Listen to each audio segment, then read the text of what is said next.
제가 이제 심리학자인데 의외로 심리학자들의 종류가 굉장히 다양합니다. 왜 우리도 병원에 가면 외과, 내과, 신경과 뭐 다양한 진료과들이 있는 것처럼 저희 심리학자들도 뭐 상담 심리학, 사회 심리학, 그리고 뭐 문화 심리학 여러 가지 심리학들이 있죠. 근데 저는 그중에 인지 심리학자예요. 네네네. 근데 이제 인지 심리학은 뭐 하는 심리학이냐, 무엇인지 감이 잘 안 오실 거예요. 네. 저희 인지 심리학자들이 어떤 심리학을 하냐면 실험과 과학적인 방법을 통해서 그 데이터를 축적해서 사람 생각이 어떻게 작동하는가 그 작동 방식의 설계도를 그립니다. 네. 그러니까 저희들은 매뉴얼 만들어요. 사용 설명서, 생각 사용 설명서. 그 작업을 하는 심리학자들을 저 같은 인지 심리학자라고 부르고요. 저는 뭐 그렇게 뭐 멋진 말을 하거나 아니면 뭐 그렇게 대단히 감동적인 얘기를 할 재주는 없는데 저희 인지 심리학자들이 잘하는 게 하나 있죠. 바로 우리 사람 생각의 설계도를 그리니까 바꿀 수 있는 것과 바꿀 수 없는 것을 정리는 해드릴 수 있습니다. 네. 저는 지금부터 그 얘기를 통해서 어떻게 하면 행복에 우리가 좀 더 가까이 가볼 수 있을까를 좀 한번 말씀을 드려볼게요. 네, 그럼 시작하겠습니다. 사람이요. 저희들이 연구를 계속 해보고 뭐 수만 명이 아니라 수십만 명, 수백만 명 이렇게 자료, 즉 데이터를 축적을 해보니까 의외로요. 잘 안 변하는 게 있어요. 네. 특히 어떤 사람이 이게 잘 안 변하느냐? 20살 넘은 인간. 20살 다 넘으셨죠? 네. 간 넘었습니다. 네. 네. 저한테 지금 보여주고 계시는 표정은 넌 그걸 꼭 지금 물어봐야 되겠니? 라는 표정을 짓고 계신데 이 20살이 넘으면요. 의외로 이게 평생 거의 안 변합니다. 네. 물론 약간의 변화의 여지는 있지만 우리가 생각하는 것보다는 크게 변하지 않는다는 거예요. 네.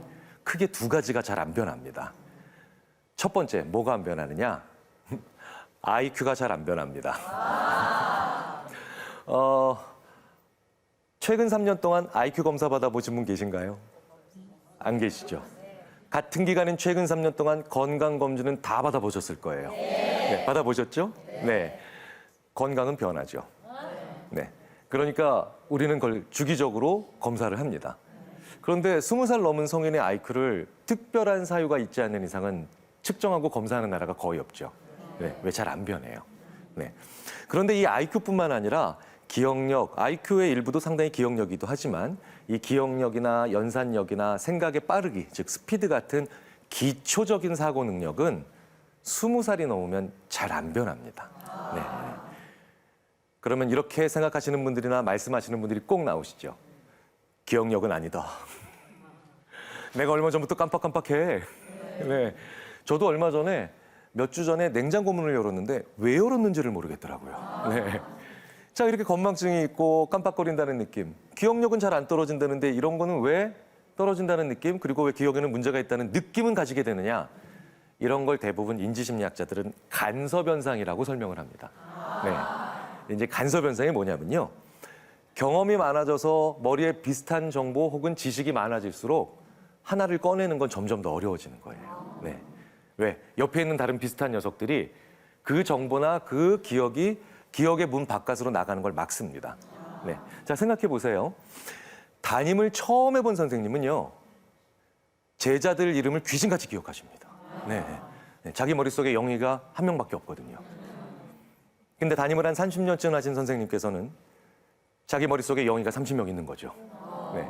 그러면 어느 날 모르는 번호가 와가지고 전화를 탁 받아보니까 상대방이 이렇게 얘기합니다. 선생님, 저 오랜만에 인사드려요. 저 기억나시죠? 저 영희예요. 기억이 안 나요. 이러면 무려 30명의 영희가 그 선생님의 기억의 문 바깥으로 나가겠다고 서로 머리 붙잡고 싸우는 겁니다. 네. 그러다가 아무도 기억이 안 나고 아무도 못 나가게 되죠. 그게 대부분 건망증이에요. 네, 네. 물론 노화로 인해서 뇌가 어느 정도 퇴화가 되면서 기억력의 감퇴가 일어나는 건 있지만 사실 그것보다도 훨씬 더 큰 부분은 이 간섭 현상이 차지합니다. 그러니까 경험과 지식이 많아진 거예요. 네. 그래서 사람은 30대, 40대, 50대, 60대 이렇게 가면서 우리 연륜이 쌓인다고 하잖아요. 네. 경험이 많아지고 노련해진다라고 하는데 그 과정에서 비슷한 게 많아지니 당연히 뭔가 좀 깜빡거린다는 느낌, 그리고 뭔가 좀 꺼내기 어렵다는 느낌, 이런 느낌은 당연히 마땅히 증가해야 됩니다. 네. 오히려 이게 마땅히 증가하지 않고 70대나 80대가 되셨는데도 기억에 조금도 문제가 없다. 아, 머리에 등 게 없는 분들일 수가 있습니다.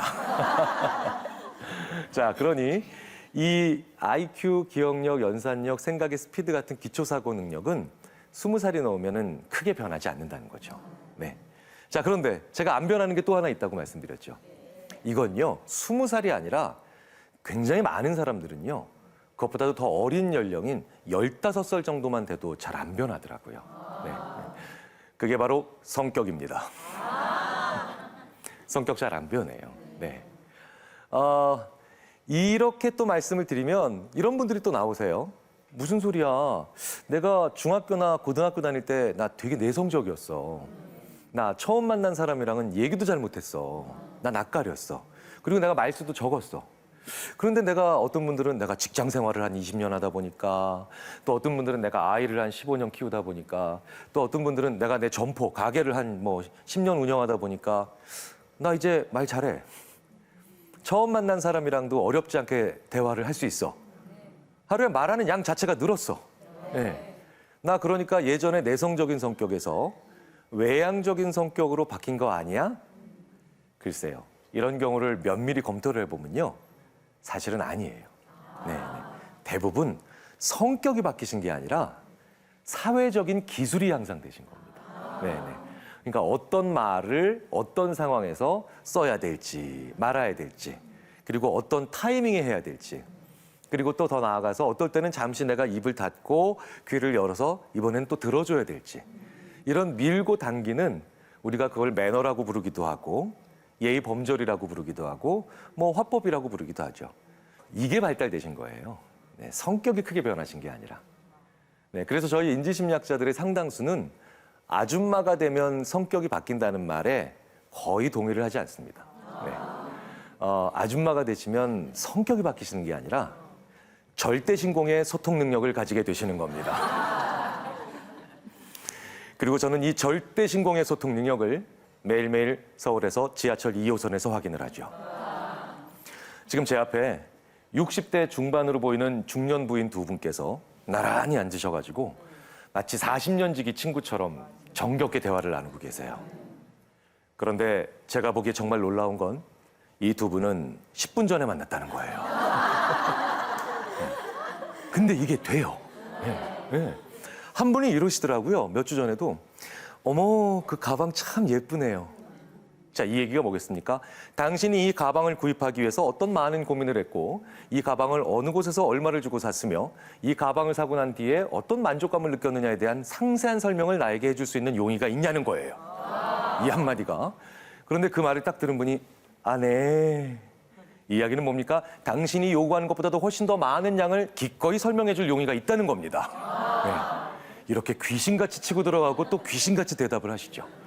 이렇게 두 분은 30분 가까이, 무려 30분 가까이 아주 40년 지기 친구처럼 정겹게 대화를 나누고 마지막에 성수역에서 깨끗하게 헤어지시더라고요. 이게 돼요. 이게 됩니다. 네. 물론 남자분들은 평생 가지기 어려운 능력인 것 같아요. 네. 그 여성들도 60대 중반은 돼야 가지실 수 있는 능력이 아닐까 생각이 됩니다. 자, 이 두 가지, IQ, 기억력 같은 기초사고 능력과 그 다음에 성격을 그래서 심리학자들이 얼마 전부터 기질이라고 불러요. 네. 기질이란 말 들어보셨죠? 네. 그런데 심리학자들이 어떤 무언가를 기질이라고 부를 땐 거기에 중요한 전제 조건 하나가 있습니다. 그게 바로 부모로부터 물려받는 유전적 형질이 강할 때 그걸 기질이라고 불러요. 네. 그러니까 무슨 얘기냐? 이 자리에 계신 한 분 한 분께서는 오유경 아나운서를 포함해서 많은 대부분의 분들이 이 두 가지는 부모님으로부터 상당 부분 물려받으신 거예요. 네. 그리고 또 배우자를 만나게 되시면 조합하셔서 자녀에게 물려주신다는 거죠. 네. 그래서 이 두 가지는 상당히 유전적인 성향이 강합니다. 그런데 이 엄연한 사실에도 불구하고 전국 아니죠. 전 세계 수많은 부모들이 자기 자녀에게 가지고 있는 가장 큰 불만도 이 두 가지라는 거예요. 네. 넌 머리가 왜 이러니? 넌 승질이 왜 이러니? 그리고 꼭 한마디를 덧붙이시죠. 누굴 닮아서. 네. 누구 닮았겠어요. 네. 아니 정말 매년 저에게 3, 40분 이상 오세요. 정말 다양한 부모님들이 그만큼 다양한 자녀들을 데리고 저한테 오십니다. 그러니까 부모 자식 이렇게 나란히 제 앞에 앉죠. 그러면 99% 이것 때문에 오신 거예요. 얜 머리가 왜 이럴까요?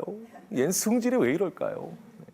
근데 참 제가 이 부모 자식 두 사람을 한 10분만 요러고 쳐다보고 있으면 정말이지 똑같은 두 인간이 앉아 있어요. 네. 그냥 빼다 박았어요. 네. 근데 제 입장에서 보면 더 재밌는 게 뭔지 아십니까? 물려준 쪽이 가해자 아닌가요? 근데 가해자가 화를 내고 계세요. 네. 그리고 물려받은 쪽이 피해자인데 피해자가 오히려 죄송합니다, 아버지. 미안해요, 엄마. 막 이러고 있어요. 이거 절대 하시면 안 됩니다. 네. 이거 누워서 침 뱉으시는 거예요. 자, 이 두 가지는 어쩔 수 없습니다. 저희 심리학자들은 후천적인 것에 더 많은 관심을 가지고 연구를 하고 있지만 어쩔 수 없이 선천적인 거를 인정할 수밖에 없는 부분들이 있죠. 실제로 우리 뇌 안에 이렇게 낙천성과 관련된 유전자들이 있습니다. 네, 그래서 이렇게 5H 유전자 돌연변이 세포들이라는 게 있는데 이게 우리 뇌 안에서 아난다마이드라고 하는 물질, 이걸 생산해내요. 그런데 이 아난다마이드랑 같은 일을 하는, 비슷한 일을 하는 물질이 예전에 이미 발견됐죠. 그게 바로 그 유명한 엔돌핀입니다. 엔돌핀 많아지면 뭐 기분 좋아진다는 건 이제 뭐 국민 상식으로 다 알고 계시죠?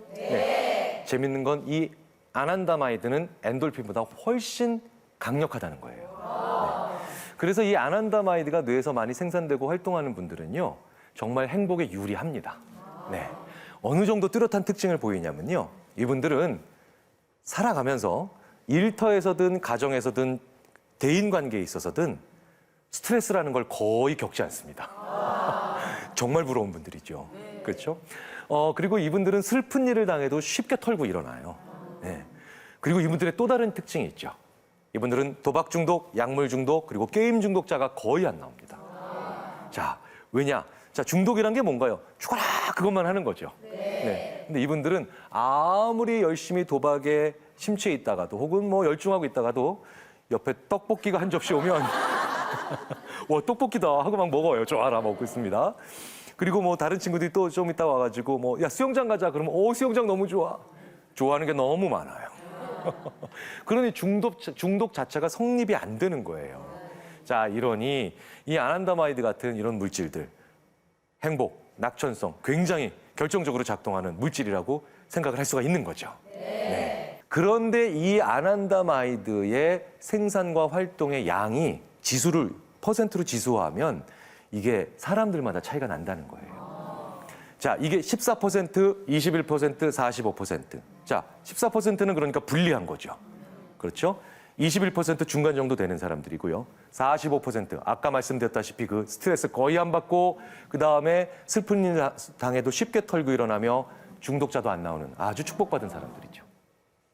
저 14%, 저 사람들이 바로 한중일, 즉 우리나라 사람들과 중국 사람들이 그리고 일본 사람들이 되게 많아요. 서글퍼하셔야 됩니다. 21%가 북유럽 사람들이 많이 나옵니다. 그러니까 스웨덴, 노르웨이, 덴마크, 그리고 캐나다 쪽도 좀 많이 나오고요. 45% 축복받은 분들이죠. 우리 인류 역사상 가장 행복에 적합한 뇌를 가지고 계신 저분들이 바로 아프리카 나이지리아 사람들이에요. 자, 그러니까 아프리카 분들에 대한 오해 하나를 푸셔야 돼요. 그분들은 게으른 게 아니라 낙천적이신 겁니다. 그러니까 적게 가져도 쉽게 행복해지는 거예요. 재밌는 건 이 아난다마이드의 활동과 생산 지수가 떨어지는 국가와 민족과 문화는 대부분 부지런하다는 거예요. 이게 무슨 얘기냐? 이게 뇌에서 행복을 느끼게 만들어주는 물질들의 생산이 적으니까 좀 더 부지런해서 좀 더 누리고 좀 더 경험하고 좀 더 만나게 만들어 놓은 겁니다. 뭐가? 문화가. 우리나라는 무조건 부지런해야 됩니다. 그래서 우리는 놀 때도 부지런해요. 그렇죠? 아니 오죽하면 유럽의 심리학자들이 저 만날 때마다 유럽 심리학자들이 저한테 하소연하다시피 해요. 야, 니네 한국 사람들 우리 유럽에 많이 놀러 와. 많죠? 네, 관광으로 많이 가시잖아요. 그런데 유럽 심리학자들이 저한테 그래요. 야, 니네 한국 사람들 우리 유럽에 놀러 오잖아. 복장만 관광객이래요. 행동은 근로자래요. 아니 남의 나라에 놀러 왔는데 왜 새벽 4시 반에 일어나냐요. 근데 우리나라 분들 유럽 놀러 가면 새벽 4시, 5시 사이에 다 일어납니다. 네. 저는요, 말씀을 이렇게 드리고 있지만 저는 더 심한 인간이더라고요. 저는 유럽에 사실은 출장 갔다가 한 3일만 짬내서 렌트카를 하나 빌려가지고 유럽 여행을 했는데 제 동료 교수와 함께 렌트카를 하나 빌렸죠. 딱 3일만. 그런데 저는 운전석에 앉았고 저는 조수석에 앉았고 그 동료 교수가 운전대를 잡았는데 저는 이 3일 동안 유럽에 차창밖에 기억이 안 나요. 3일 내내 제가 한 일이라고는 내비게이션에 행선 입력한 거밖에 없고요. 야, 그 동료 교수는 어떻게나 과속을 하는지 드디어 마지막 날 걸렸어요. 네, 제가 나라 이름은 말씀 안 드리겠습니다. 네, 유럽의 한 나라죠. 걸렸는데 갓길에 세우라 그랬죠. 그래서 저희가 너무 창피한 거예요. 아니 이거 어떡하냐 이거. 예? 남의 나라에서 과속하다 걸려보신 적 있으세요? 진짜 민망하고 진짜 황당하고 어찌할 바를 모르겠더라고요. 그래서 야 이거 어떡해. 김 교수 어떡하냐. 막 우리가 이제 호들갑을 떨고 있는데 제가 그때 약간 정신이 이상했는지 제가 심지어 이렇게 얘기했어요. 박 교수 우리 스미마생 일해볼까? 아, 이거 보게 여권 보면 금방 들통나는 걸 그걸 왜 그러나. 아 그렇지. 이미 그 사이에 이 경찰관께서는 저희 쪽으로 오셨어요. 네. 창문 뚝뚝뚝 두들기죠. 창문 내리라고. 그래서 저희가 초긴장 상태로 마른 침을 꿀꺽 삼키고 창문을 싹 내렸죠. 그랬더니 그 유럽 경찰관이 저희한테 뭐라고 얘기를 하셨냐. 안녕하세요.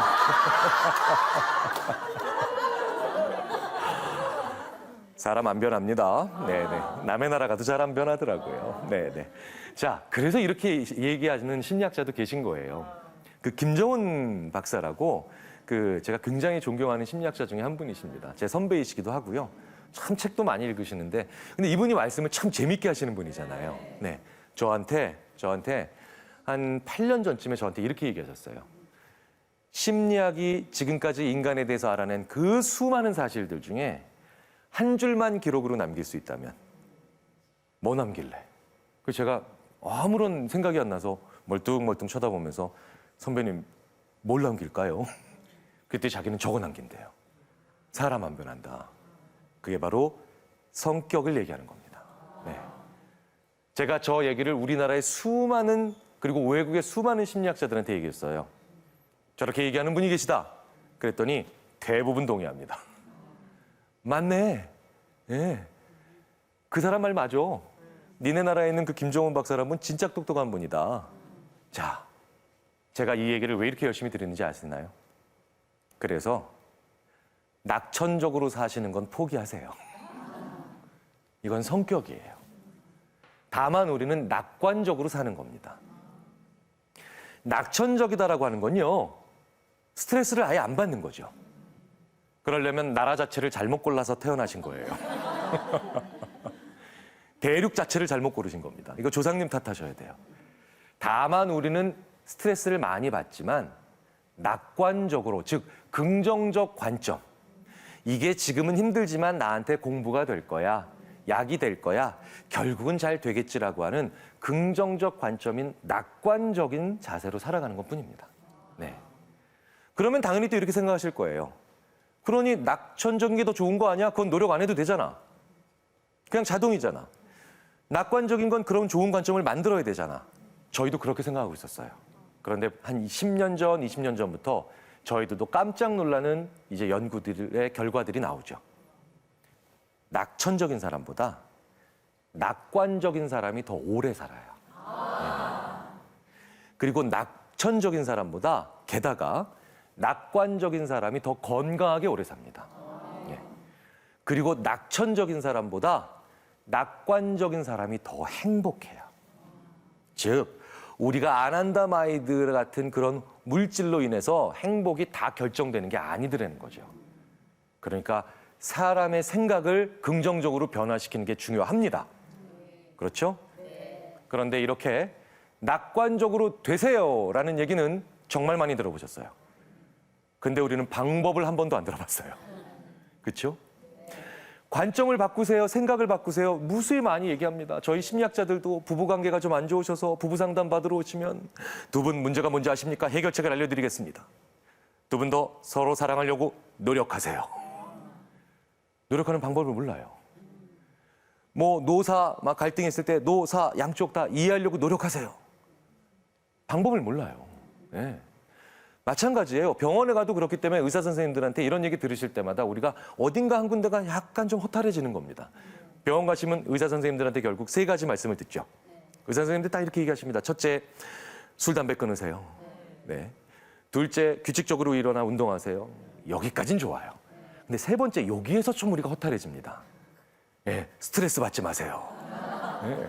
근데 방법을 모르겠더라고요. 그래서 제가 가끔 의사 선생님들한테 여쭤봐요. 어떻게 하면 스트레스 안 받나요? 그럼 이분들이 저한테 그러십니다. 노력하세요.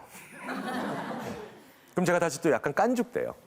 어떻게 하면 스트레스 안 받으려고 노력할 수 있나요? 애쓰세요. 그럼 제가 다시 또 이제 또 깐죽대요. 어떻게 하면 스트레스 안 받으려고 노력하려고 애쓸 수 있나요? 다음 환자 들어오세요.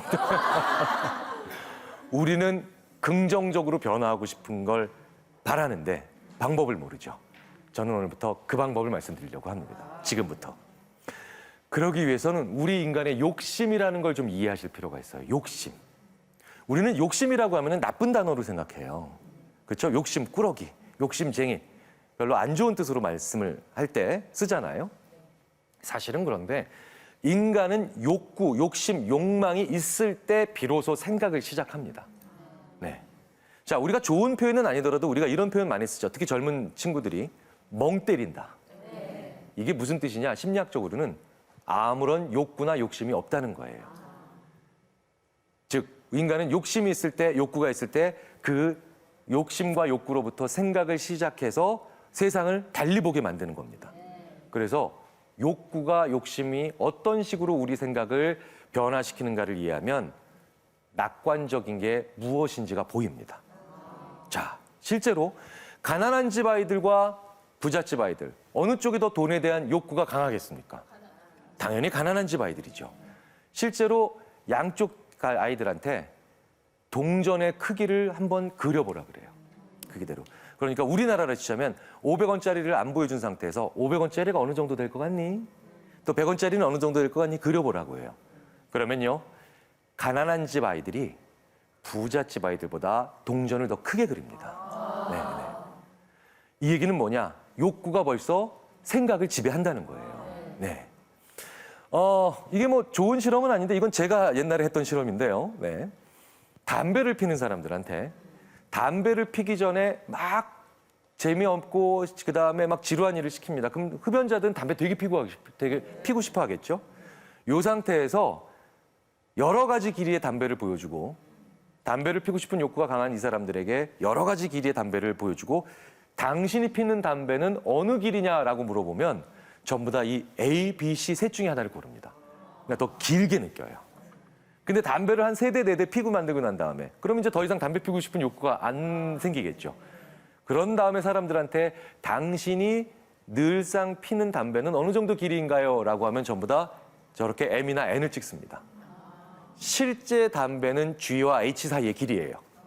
그러니까 우리의 욕구는 1초도 안 돼서 우리의 생각을 지배한다는 거죠.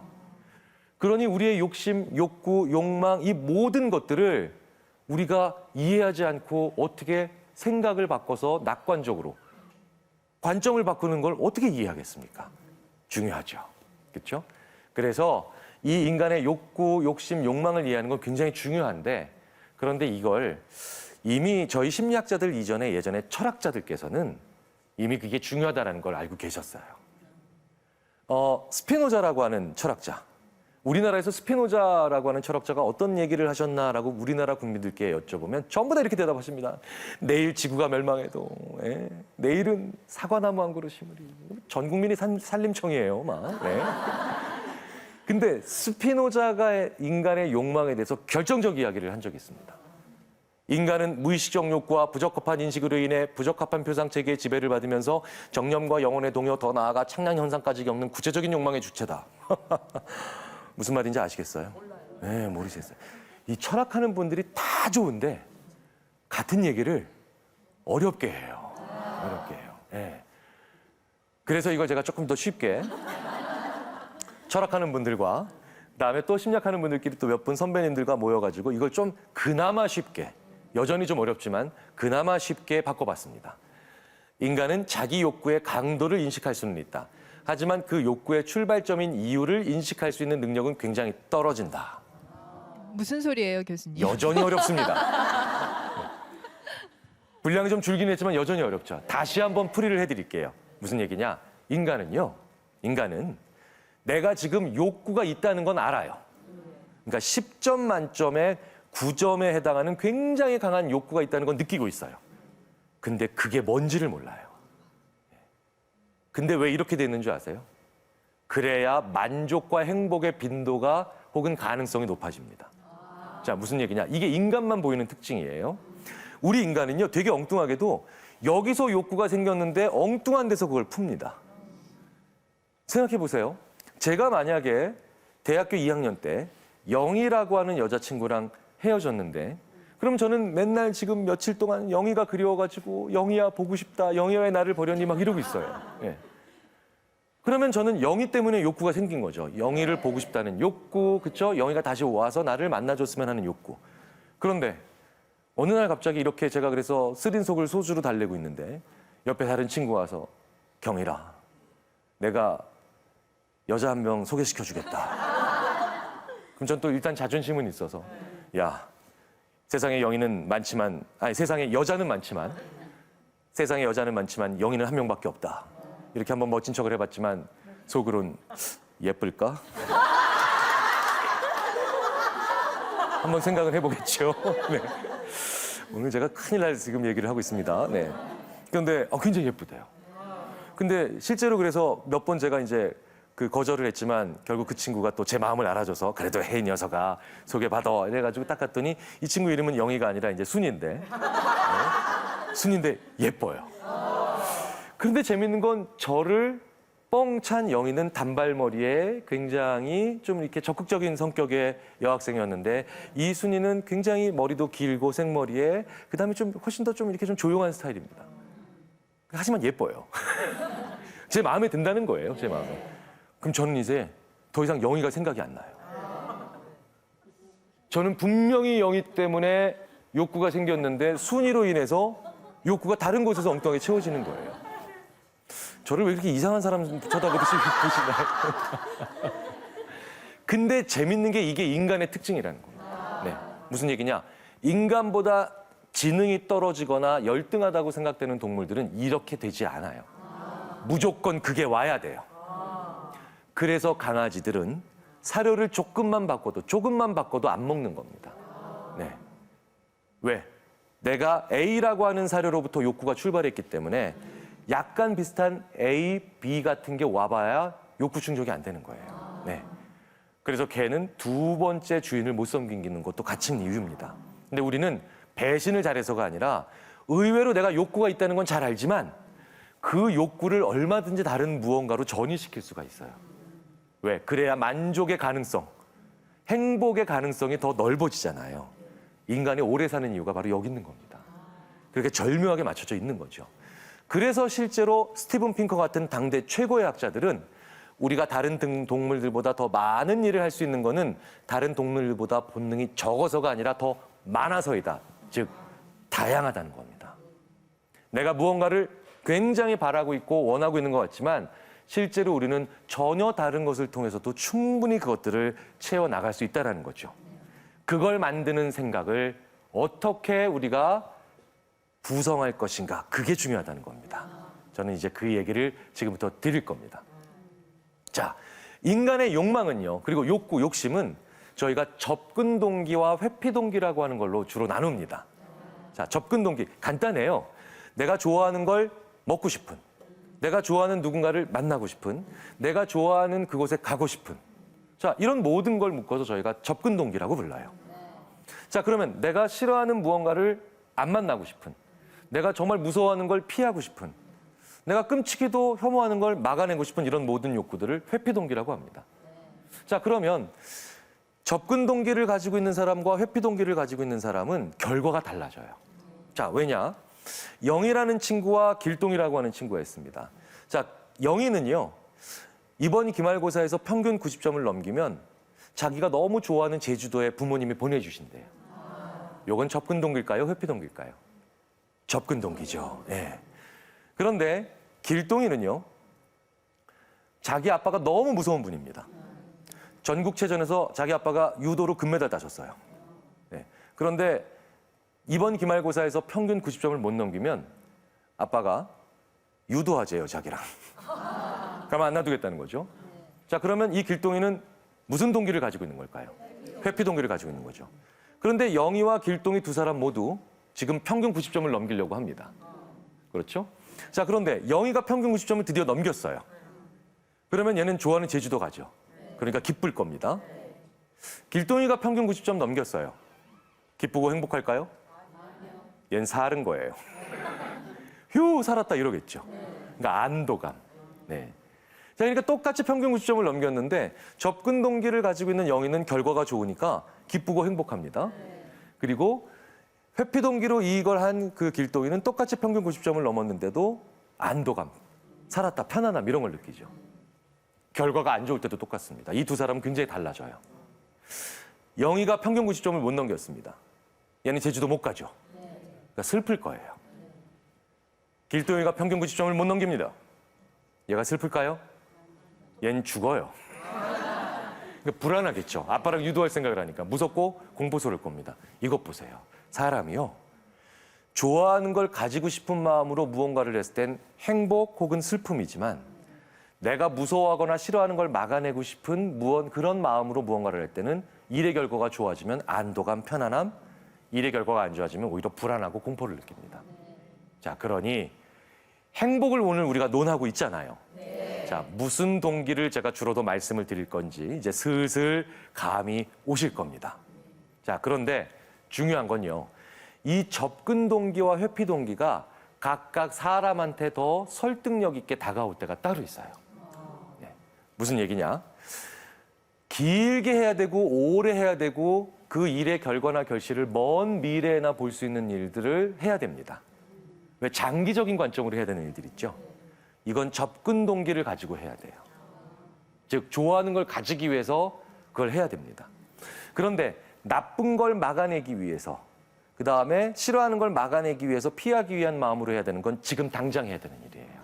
네. 자, 그런데 이걸 이미 알고 계신 분들이 계시죠. 사람을 설득할 때 길게 해야 되는 일은 이렇게 좋은 걸 가지기 위해서 그 일을 오래 하셔야 돼요 라고 얘기하고, 지금 당장 해야 되는 일은 당신이 싫어하고 무서워하는 걸 막아내기 위해서 그 일을 하셔야 돼요 이렇게 얘기하시는 분들이 이미 계세요. 저희 심리학자들이 심지어는 저희들의 라이벌로 생각하는 분들이죠. 그분들이 바로 보험회사예요. 자, 보험회사에서 연금이나 은퇴설계 프로그램 광고하시는 거 잘 보세요. 항상 행복한 노부부의 아주 멋진 삶을 보여줍니다. 그러니까 이렇게 살고 싶으시면, 그러니까 접근 동기를 다 건드리시는 거예요. 그런데 실손보험, 실비보험 그런 광고, 지금 오늘 당장 일어날 수 있는 일, 오늘부터 990원씩 내서 막으세요.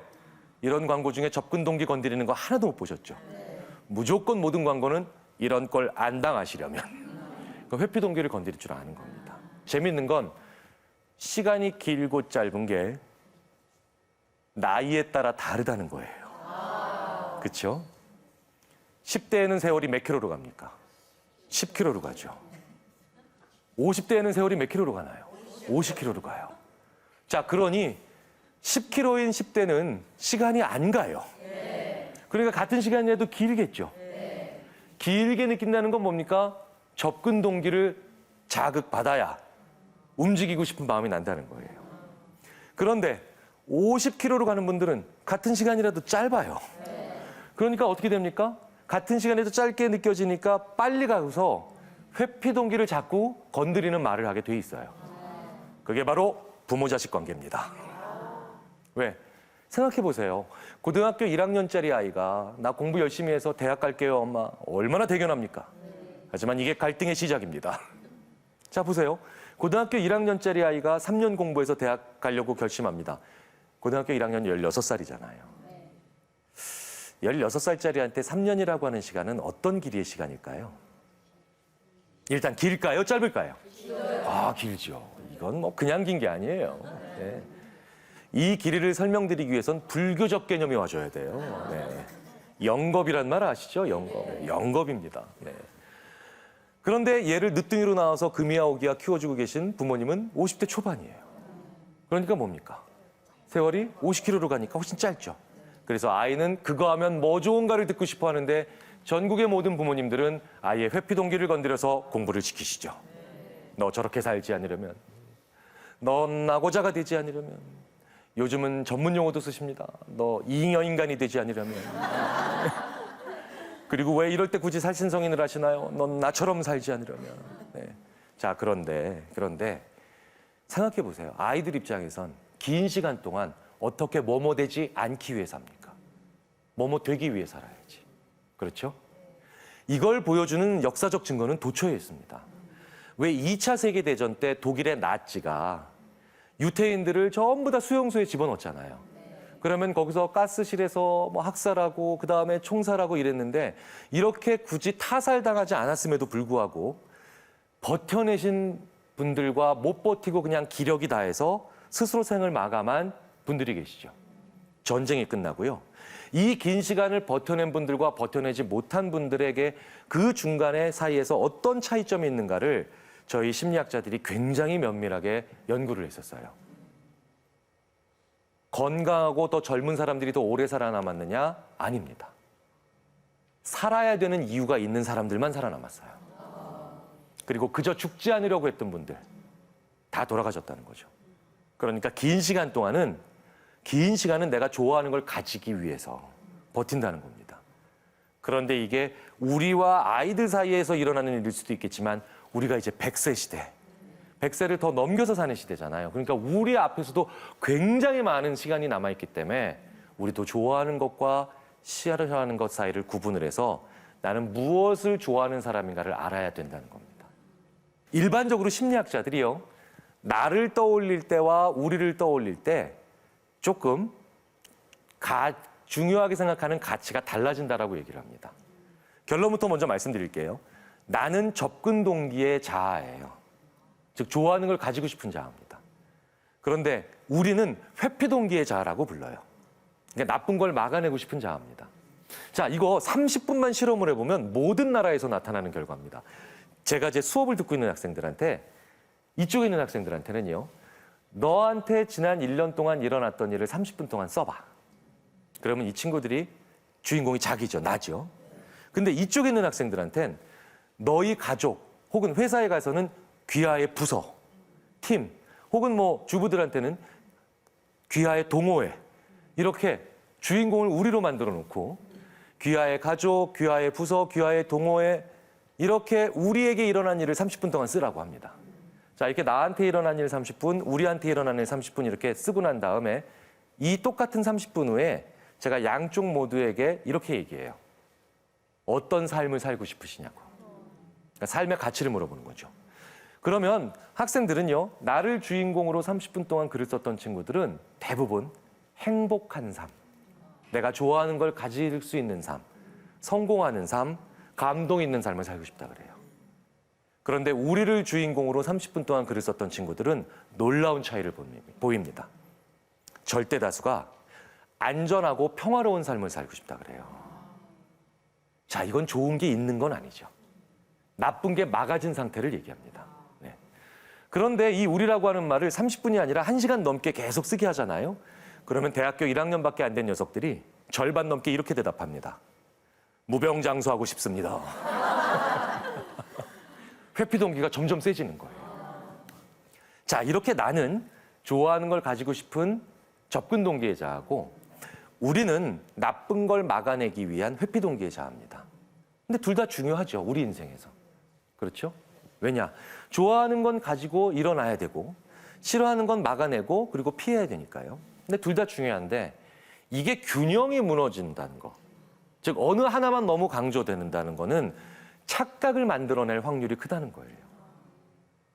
자, 회피동기를 이렇게 잘 건드려주고 회피동기랑 궁합이 잘 맞는 이 우리라고 하는 말을 전 세계에서 가장 사랑하고 많이 쓰는 나라가 있습니다.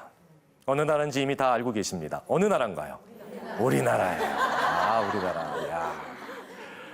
우리나라에는요, 이 우리와 관련된 놀랍고도 충격적인 표현들이 뭐 그득그득 차 있죠.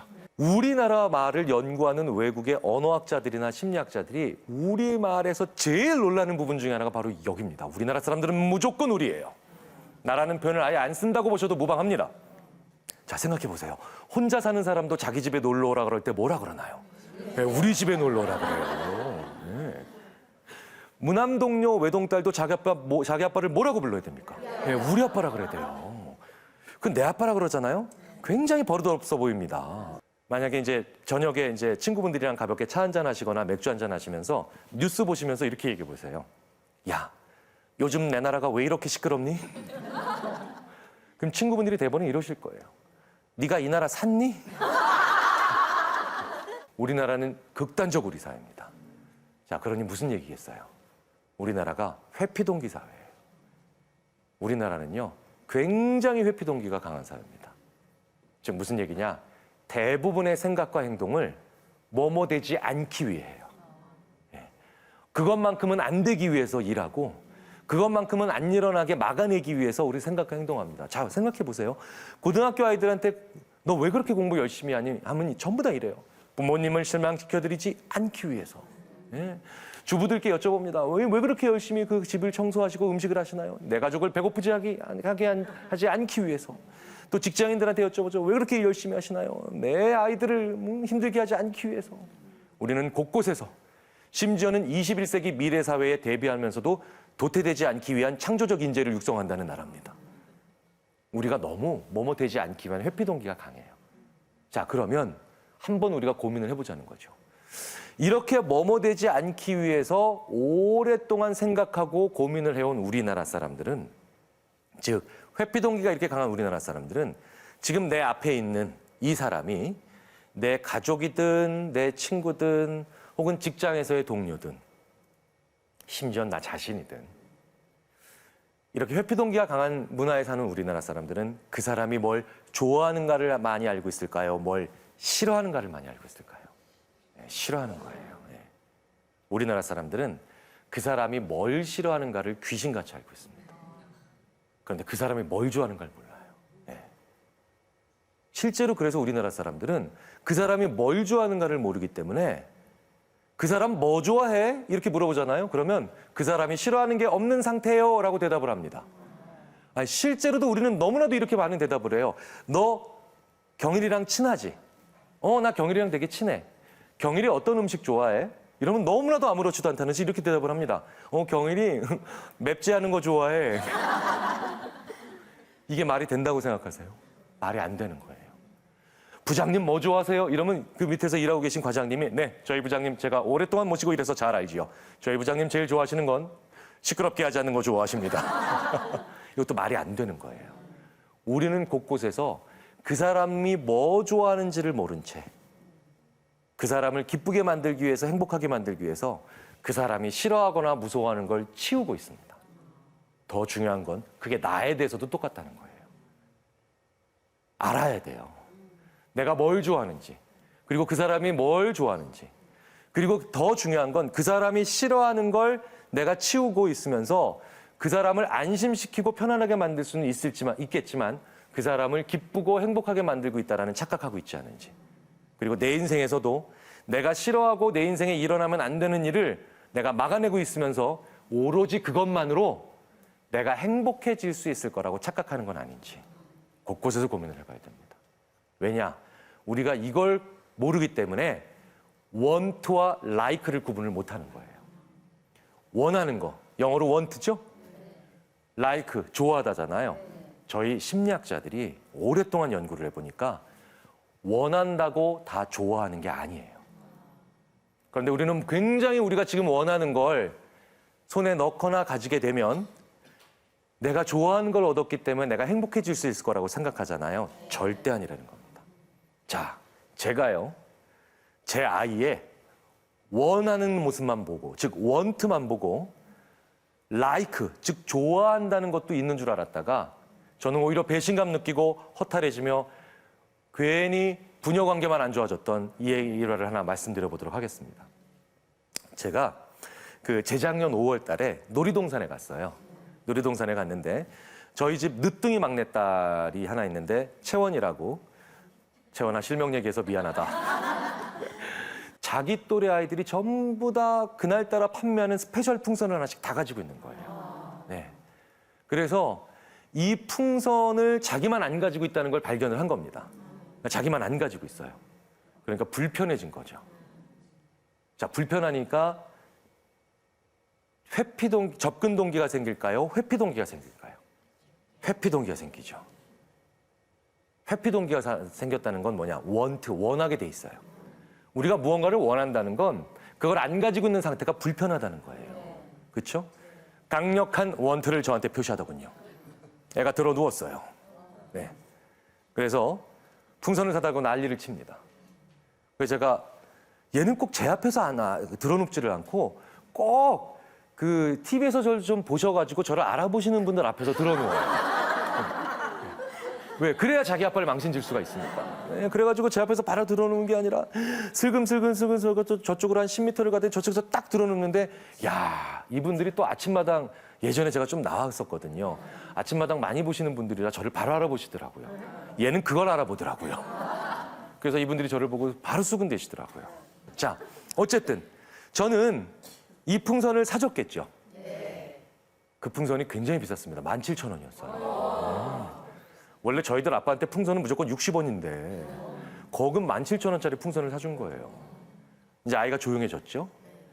자, 진짜 저는 앞서서 걸어가고 있습니다. 불과 15분밖에 안 지났습니다. 제가 20분이나 30분 혹은 한두 시간 후에 이런 일이 벌어졌으면 저 말씀도 안 드려요. 불과 15분 후 앞서서 걸어가고 있는 제 뒤통수에다 대고 저희 막내 채원이가 이렇게 얘기합니다. 아빠, 이제 팔 아파요.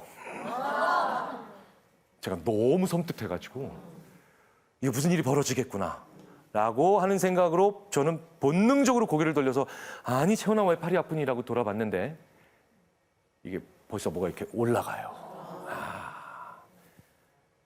이거 저한테 풍선 아니에요. 이거 올라가는 거 저한테 뭡니까? 예, 돈이에요. 17,000원. 저렇게 하염없이 허망하게 올라가는 저 17,000원을 이렇게 물끄러미 쳐다보면서 저는 그제서야 한 사람의 심리학자로서 깨달음이 오더라고요. 네. 뭐에 대해서? 왜 친부모도 친자식을 구박하는 게 가능한지 네. 깨달음이 오더라고요. 이게 바로 어떤 사람이 원하는 모습만 보고 좋아해서 그런가 보다라고 착각하는 사람이 빠지게 되는 함정입니다. 자, 제가 아까 접근 동기는 짧은 시간과 관련이 있다고 말씀을 드렸나요? 긴 시간과 관련이 있다고 말씀을 드렸나요? 긴 시간 있죠. 라이크, 접근 동기예요. 원트는 있었지만 라이크가 없었던 거예요. 그러니까 걔랑 그 풍선이랑 길게 함께 가고픈 마음은 없었던 겁니다. 제 아이는 그저 나만 안 가지고 있는 상태가 불편했던 것뿐이에요. 그러니까 회피 동기가 생겨서 강한 원트, 즉 원하는 것을 보여줬던 것뿐입니다. 근데 저는 그거 보고 어휴 되게 좋아하나 보다 라고 생각을 해서 그 풍선을 무려 17,000원에 주고 사줬던 거죠. 하지만 제 아이는 아무리 간절하게 원했다 손 치더라도 그건 안 가지고 있는 상태로부터 빠져나오고 싶었을 뿐 그 풍선에 대한 라이크, 즉 좋아함은 없었기 때문에 걔랑 길게 갈 필요는 없었던 거죠. 우리 인생이 그래서 허망해지는 거더라고요. 예. 내가 너무너무 원하는 것도 마찬가지잖아요. 그걸 가지고 있는 사람을 만났기 때문에, 그렇기 때문에 내가 불편하기 때문입니다. 자, 그렇다면 한번 생각해 볼 필요가 있죠. 제가 그때 풍선을 사주지 않고도 훨씬 더 아이와 잘 지내는 방법이 하나 있었겠죠. 이 아이는 왜 불편합니까? 나만 안 가지고 있으니까. 그러니까 저는 무턱대고 아이에게 풍선을 사주기 전에 저는 뭐부터 있어야 되느냐. 이 아이 손을 붙잡고 잠시라도 다른 아이들도 풍선을 안 가지고 있는 곳으로 함께 가봐야 되죠. 네. 그러면 이 아이 입장에서는 나만 풍선을 안 가지고 있는 그 상황으로부터는 빠져나와서 회피 동기는 충족이 됐을 테고 이제 그 다른 아이들도 풍선을 안 가지고 있는 그 상황에서 더 이상 풍선을 기억하고 있지 않다면 떠올리고 있지 않다면 이 아이는 회피 동기만 충족시키려고 했다는 게 증명이 되는 셈입니다. 그리고 제 입장에서는 17,000원 세이브. 상황이 바로 종료. 자, 그런데 거기 가서도 풍선을 떠올리고 있고 얘기하고 있고 생각하고 있고 즉 잊지 않고 기억하고 있다면 다른 아이들도 풍선을 안 가지고 있는 곳에 가서도 얘는 좋아함도 있는 거죠. 라이크가 있는 겁니다. 그건 사줘야죠. 우리가 지금까지 이걸 구분하지 않아서 그토록 간절히 원하는 걸 손에 얻고도 그렇죠? 열어보지도 않는 물건, 입어보지도 않는 옷, 그다음에 쳐다보지도 않는 무언가들을 많이 만들어냈더라는 겁니다. 무언가를 간절히 원하신다면 그걸 가지고 있는 사람들을 만났기 때문에 그래서 불편해지신 거예요.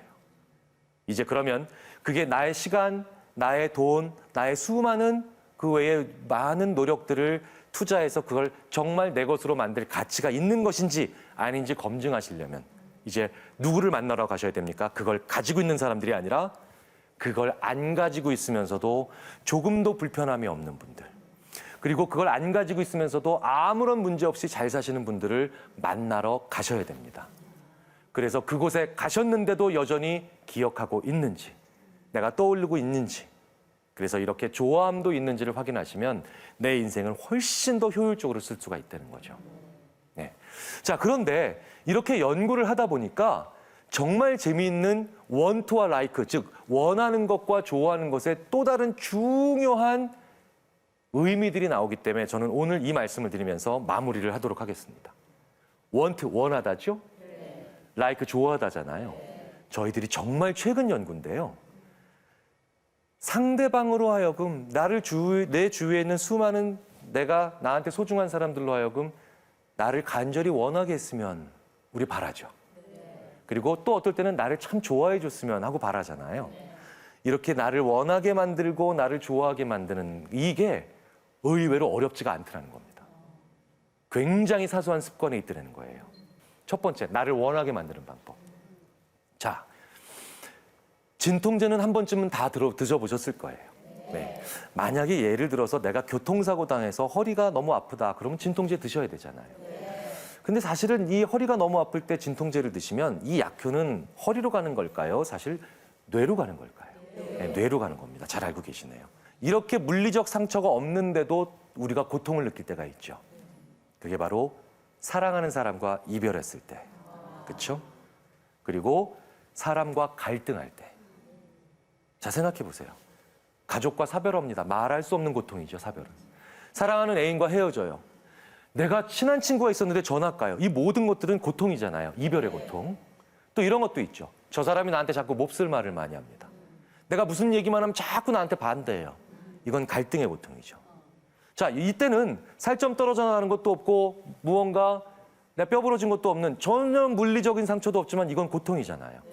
이렇게 이별과 갈등, 즉 사람 때문에 고통을 겪고 있을 때 우리 인간의 뇌는 어디가 활동을 하는가를 봤더니 의외로 교통사고 당했을 때랑 비슷합니다. 네. 자, 그렇기 때문에 내 주위에 이별했든 갈등했든 사람 때문에 고통받고 있는 누군가가 있으면 그 사람 교통사고 당한 사람처럼 생각하고 대해 주시라는 거예요. 네. 왜 우리가 그렇게 안 하거든요. 그리고 더 중요한 건 내가 사람과 이별해서 혹은 사람과 갈등해서 내가 이렇게 고통스러울 때도 나 교통사고 당한 겁니다. 나 자신도 그렇게 돌보셔야 돼요. 오늘의 마지막 내용입니다. 이제 나를 좋아하게 만드는 이야기. 내가 이렇게 사람과 갈등 혹은 이별해서 고통받는 사람들을 교통사고 환자처럼 대해줄 때 그 사람은 나 없이 못 살아요. 그러니까 나를 원하게 돼 있죠. 그런데 이제 나를 좋아하게 만드는 방법. 자, 가끔 별로 안 친합니다. 알고는 지내는데 별로 안 친한 분들에게 부탁하거나 돈 꾸거나 뭐 물어볼 때 바로 부탁하거나 돈 꾸고 물어보기 좀 민망하시죠? 그러니까 어떻게 합니까, 우리? 쓸데없이 이렇게 물어보죠. 애들은 잘 커? 부모님은 안녕하시지? 뭐 이러죠? 이거 왜 하나요? 바로 용건 하기가 민망하니까. 우리가 이렇게 전화하고 얘기합니다. 근데 재밌는 건 진짜 친한 사이에서는 오히려 용건이나 용무만 얘기하거나 아니면 안부만 물어봐요. 그렇죠? 저희 부모님 저랑 제일 가까우시잖아요. 저희 부모님은 용건 물어보실 때는 용건만 물어보시고 안부 물어보실 때는 안부만 물어보십니다.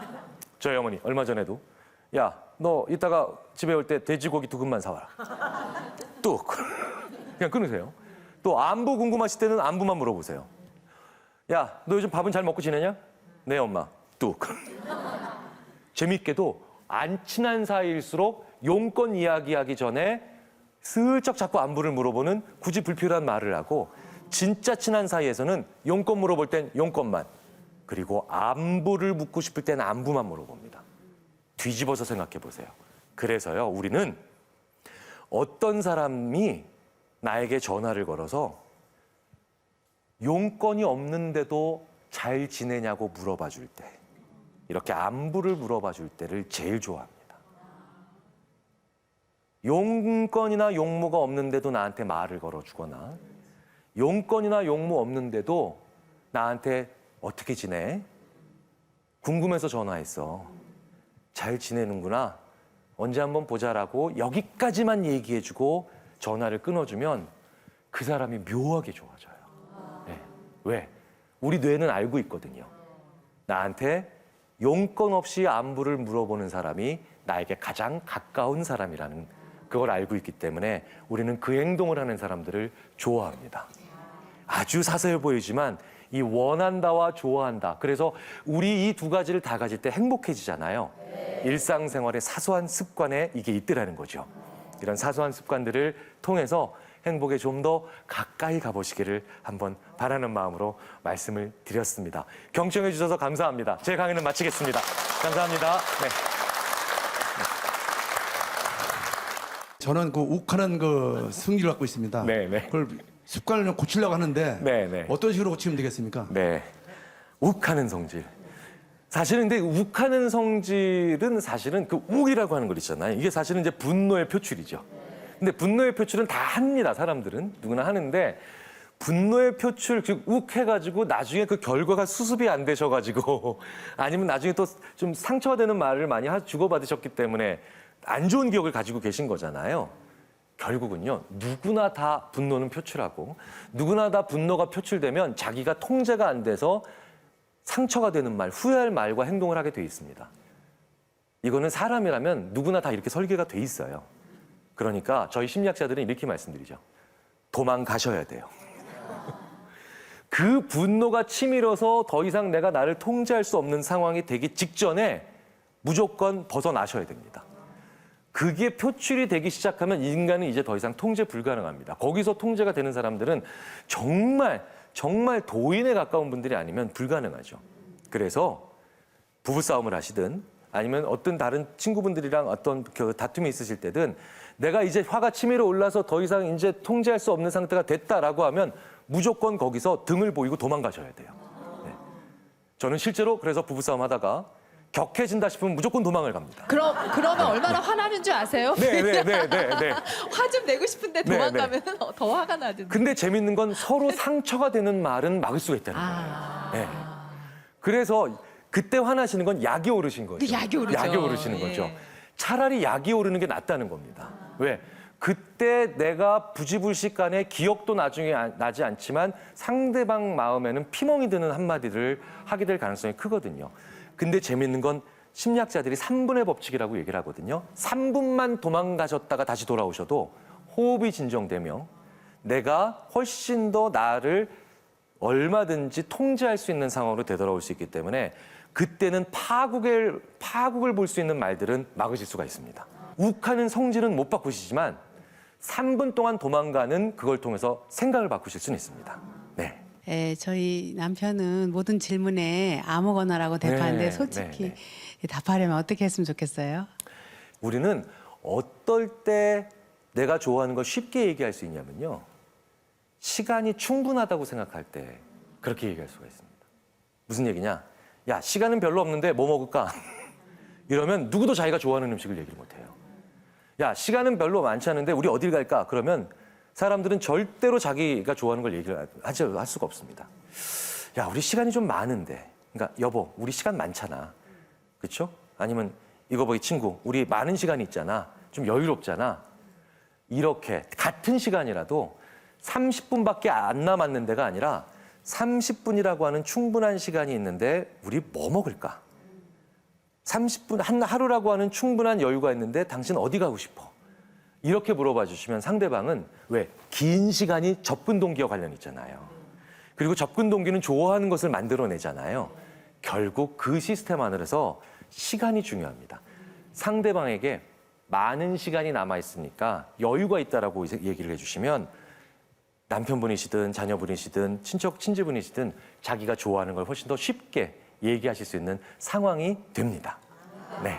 아, 오늘 김경일 교수님으로부터 행복의 문을 여는 열쇠를 지금 받은 거니까요. 우리 각자 오늘부터는 좀 더 행복해지자고요. 예, 큰 박수 부탁드립니다. 감사합니다. 네, 고맙습니다. 감사합니다.